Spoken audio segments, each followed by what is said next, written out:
আমি প্রিয়া আছি আপনাদের সাথে। আজকের গল্পটিতে থাকছে স্বপ্নবাজ আরিয়ান আর ঈশানীর রোমান্স। সব তাড়াতাড়ি হেডফোন লাগিয়ে নিন এবং এইরকম আরও মজার মজার গল্প শুনতে আমাদের চ্যানেলটি এখনই সাবস্ক্রাইব করে রাখুন।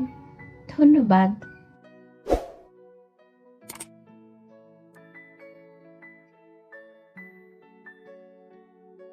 বৃষ্টির ঝিরঝির শব্দে সকালটা শুরু হলো কলকাতার সেই পুরনো পাড়ায়, যেখানে বাড়িগুলো দেওয়ালে সময়ের ছাপ আর লতা পাতার আঁকির ঝুঁকি মিশে এক অদ্ভুত সৌন্দর্য তৈরি করেছে।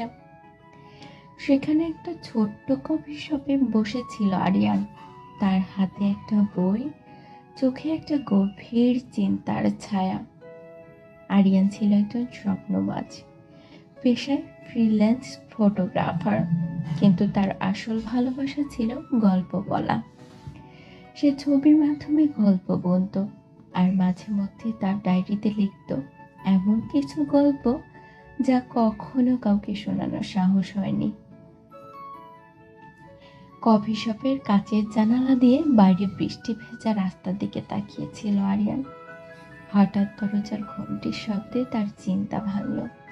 একটা মেয়ে ঢুকলো, ভিজে চুল, হালকা কাঁপুনি আর হাতে একটা ভেজা ছাতা। মেয়েটির নাম ছিল ঈশানী। ঈশানী ছিল একজন লেখিকা, যার গল্পে জীবনের সরলতা আর গভীরতা মিশেছিল।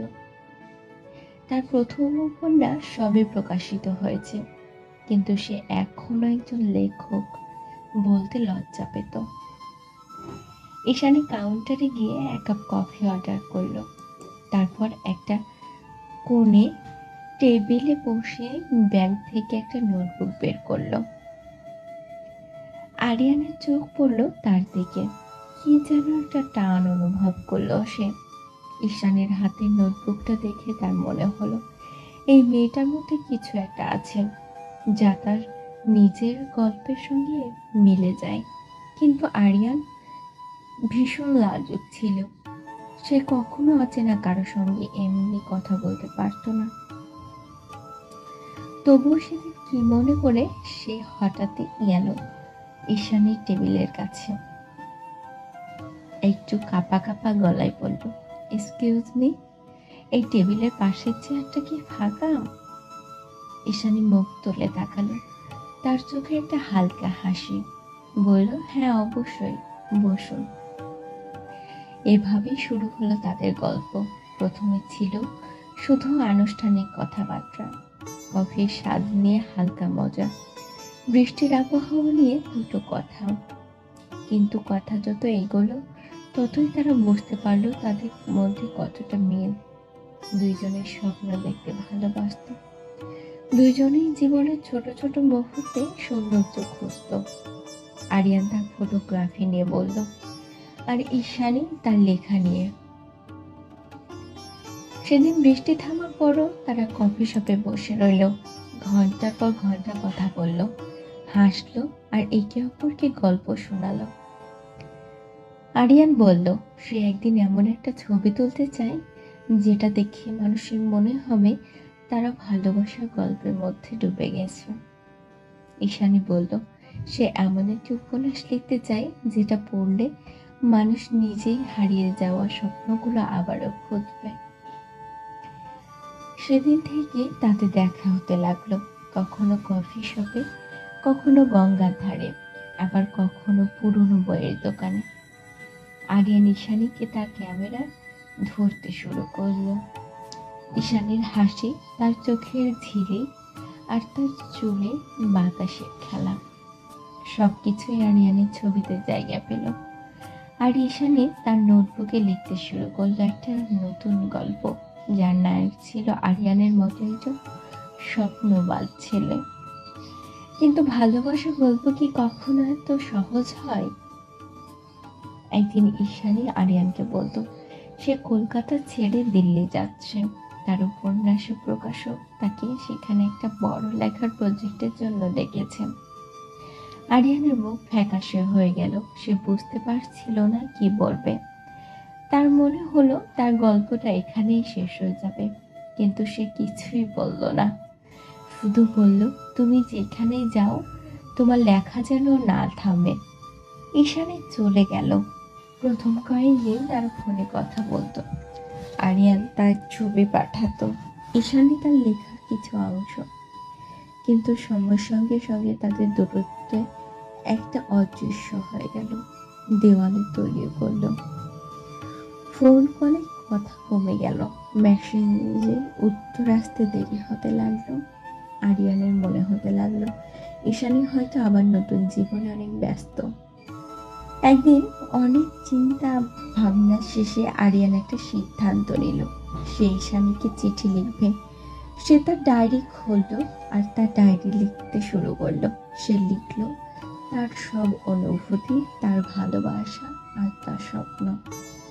সে লিখলো ঈশানী তার জীবনে এসে তাকে শিখিয়েছে ভালোবাসা মানে শুধু একসাথে থাকা নয়, একে অপরকে সম্মান করা। চিঠির শেষে সে লিখলো, তুমি যদি কখনো ফিরে আসো আমি এখানেই থাকবো, আর যদি না আসো তবু আমার ছবিতে তুমি থাকবে চিরকাল। চিঠিটা পাঠানোর পর আরিয়ানের মন হালকা হলো। সে জানতো না ঈশানী কি ভাবে, কিন্তু সে তার সত্যিটা বলে দিয়েছে। কয়েক সপ্তাহ কেটে গেল, কোনো উত্তর এলো না। আরিয়ান আবার তার কাজে ডুবে গেল। সে ছবি তুলতে লাগলো, কিন্তু তার ছবিতে যেন কিছু একটা কম ছিল। তারপর একদিন বৃষ্টির সেই পরিচিত শব্দে আরিয়ানের দিন শুরু হলো। সে সেই কফি শপে বসেছিল আর তার হাতে ক্যামেরা। হঠাৎই দরজার ঘন্টি বাজলো। আরিয়ান মুখ তুলে তাকালো। ঈশানী দাঁড়িয়েছিল, তার চোখে সেই পরিচিত হাসি আর হাতে একটা নোটবুক। সে তখন বলল, তোমার চিঠিটা পড়ে আমি আর থাকতে পারিনি। ঈশানী বলল, তার গলায় একটা কাঁপুনি। আমি লিখতে শুরু করেছিলাম একটা গল্প, কিন্তু বুঝলাম সেই গল্প আমি একা শেষ করতে পারবো না। তুমি ছাড়া আমার গল্প অসম্পূর্ণ। আরিয়ান কিছু বলতে পারল না। সে শুধু উঠে গিয়ে ঈশানীকে জড়িয়ে ধরল। বাইরে বৃষ্টি পড়ছিল, কিন্তু তাদের মধ্যে ছিল শুধু উষ্ণতা। সেদিন তারা আবার কথা বলতে শুরু করলো, হাসতে শুরু করলো, আর তাদের গল্পটা নতুন করে বলতে শুরু করলো। তারা একসঙ্গে কাজ করতে লাগলো। আরিয়ানের ছবি আর ঈশানীর লেখা মিলে তৈরি করলো একটা নতুন প্রজেক্ট, একটা বই যেখানে ছিল ছবি আর গল্পের মিশেল। বইটা যখন প্রকাশিত হলো তখন তারা বুঝলো তাদের ভালোবাসা শুধু তাদের মধ্যে সীমাবদ্ধ নয়, সেটা ছড়িয়ে পড়েছে অনেক মানুষের মনে। বছরগুলো কেটে গেল। আরিয়ান আর ঈশানী একসঙ্গে অনেক স্বপ্ন দেখলো, অনেক গল্পও লিখলো, আর অনেক ছবিও তুললো। কিন্তু তাদের প্রথম দেখা সেই বৃষ্টির দিনটা তাদের মনে রইল চিরকাল, কারণ সেদিনই শুরু হয়েছিল তাদের গল্প, যেটা ছিল শুধুই ভালোবাসা।